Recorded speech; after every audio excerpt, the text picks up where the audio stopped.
ఇన్నాళ్ళు కేవలం ఆంధ్రప్రదేశ్ రాష్ట్ర రాజకీయాల్లో మాత్రమే వేలు పెట్టిన టాలీవుడ్ సెలబ్రిటీలు ఇప్పుడు తెలంగాణ రాష్ట్ర రాజకీయాల్లో కూడా వేలు పెడుతున్నారు. తెలంగాణ రాష్ట్రం ఏర్పాటైన తరువాత చాలా మంది సెలబ్రిటీలు తెలంగాణ రాజకీయాలకు దూరంగా ఉండేవారు.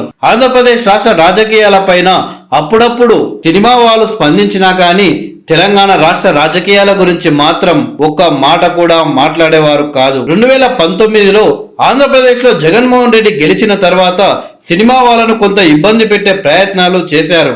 కానీ తెలంగాణ రాష్ట్రంలో మాత్రం అప్పుడు కేసీఆర్ గారు ముఖ్యమంత్రిగా ఉన్న సందర్భంలో కావచ్చు, ఇప్పుడు రేవంత్ రెడ్డి గారు ముఖ్యమంత్రిగా బాధ్యతలు తీసుకున్న తర్వాత కావచ్చు, సినిమా వాళ్ళను మాత్రం ఇబ్బంది పెట్టే ప్రయత్నాలు చేయడం లేదు.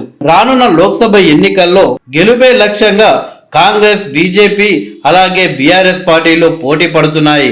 అయితే మొదటి స్థానంలో కాంగ్రెస్ పార్టీ మెజారిటీ సీట్లు గెలిచే అవకాశం ఉన్నట్లు చాలా సర్వేలు తేల్చి చెప్పాయి.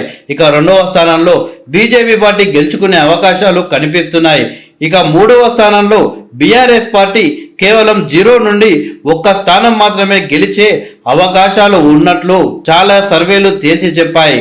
ఇలాంటి సందర్భంలో కాంగ్రెస్ పార్టీ తరపున ప్రచారం చేసి బిగ్ షాక్ ఇచ్చారు Tollywood top hero victory Venkatesh. అమ్మ, అక్క, బాబు, తాత, తల్లి, తమ్ముడు, ఈవీఎంలో 3వ నెంబర్ గుర్తుందా? అదేనండి మన హస్తం గుర్తు.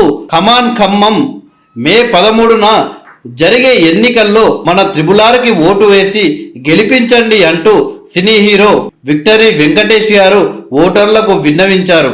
ఖమ్మంలోని మయూరి సెంటర్ నుండి పాత బస్టాండ్, జెడ్పీ సెంటర్, పాత కలెక్టరేట్ మీదుగా ఇల్లందు క్రాస్ రోడ్ వరకు రామసహాయం రఘురాం రెడ్డి గెలుపు కోరుతూ మంగళవారం రోడ్ షో నిర్వహించారు విక్టరీ వెంకటేష్ గారు. మంత్రి పొంగులేటి శ్రీనివాసరెడ్డి, ఎంపీ రేణుకా చౌదరి, అభ్యర్థి త్రిబులార్ పాల్గొన్న ఈ రోడ్ షోకు విక్టరీ వెంకటేష్ హాజరై మాట్లాడారు.